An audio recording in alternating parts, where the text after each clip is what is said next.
नमः शिवाय। आज हम पढ़ेंगे सोमवार की व्रत कथा।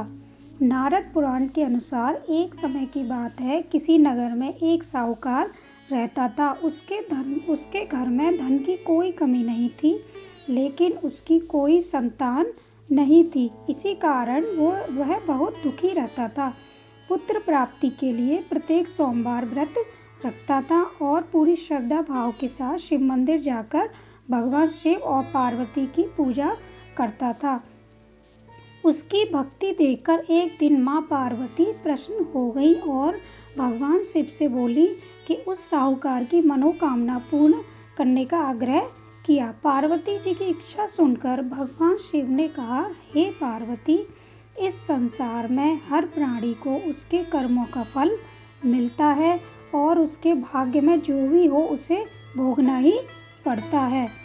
लेकिन पार्वती जी ने साहूकार की भक्ति का मान रखने के लिए उसकी मनोकामना पूर्ण करने की इच्छा जताई।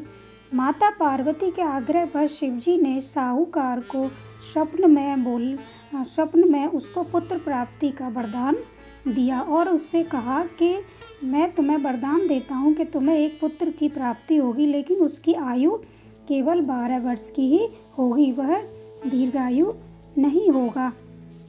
यह बात सुनकर साहूकार को ना तो खुशी हुई और ना ही दुख हुआ। वह पहले की भांति शिव जी की पूजा करता रहा और डेली और रोज अपने मंदिर भी जाता रहा। कुछ समय बाद साहूकार के घर में एक पुत्र का जन्म हुआ। जब वह बालक 11 वर्ष का हुआ तो उसे पढ़ने के लिए साहूकार ने उसे काशी भेज दिया गया।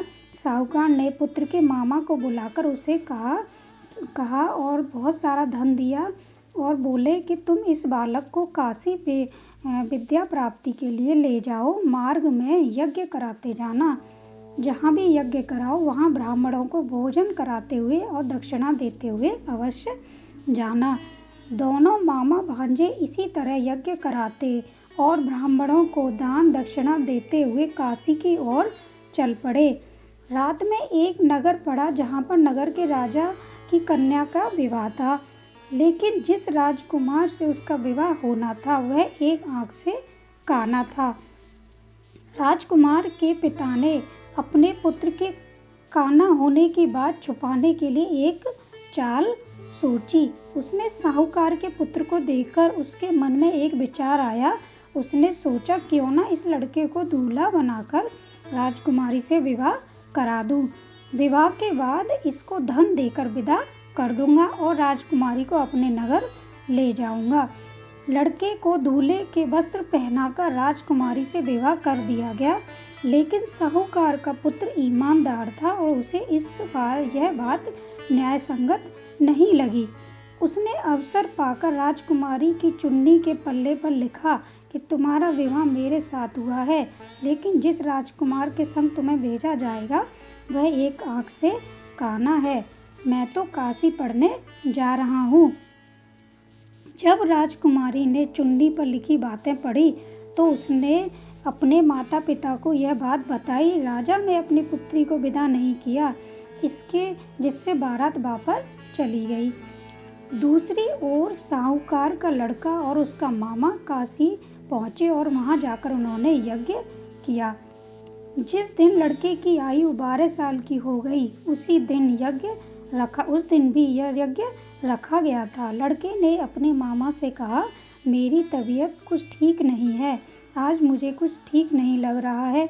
मामा ने कहा, तुम अंदर जाकर सो जाओ और तबीयत ठीक हो जाएगी। शिवजी के वरदान के अनुसार कुछ दिन के बाद उस बालक के प्राण निकल गए। मृत भांजे को देखकर मामा ने विलाप शुरू कर दिया। संयोगवश उसी समय शिवजी और माता पार्वती उधर से जा रहे थे। पार्वती जी ने भगवान से कहा, स्वामी, मुझे इसके रोने का स्वर सहन नहीं हो रहा है, आप इस व्यक्ति के कष्ट को दूर करें। जब शिवजी मृत बालक के समीप गए तो वह बोले कि यह उसी साहूकार का पुत्र है जिसे मैंने 12 वर्ष की आयु का वरदान दिया है। अब इसकी आयु पूरी हो चुकी है, इसलिए ये मर चुका है। लेकिन मातृभाव से विभोर होकर माता पार्वती ने कहा, हे महादेव, आप इस बालक को और आयु देने की कृपा करें, अन्यथा इसके वियोग में इसके माता पिता भी तड़प तड़प कर मर जाएंगे। माता पार्वती के आग्रह पर भगवान शिव ने उस लड़के को जीवित होने का वरदान दे दिया। शिव जी की कृपा से वह लड़का जीवित हो गया और शिक्षा समाप्त करके लड़का मामा के साथ अपने नगर की ओर चल दिया। दोनों चलते हुए उसी नगर पहुँचे जहाँ उसका विवाह हुआ था। उसी नगर में भी उन्होंने यज्ञ का आयोजन किया।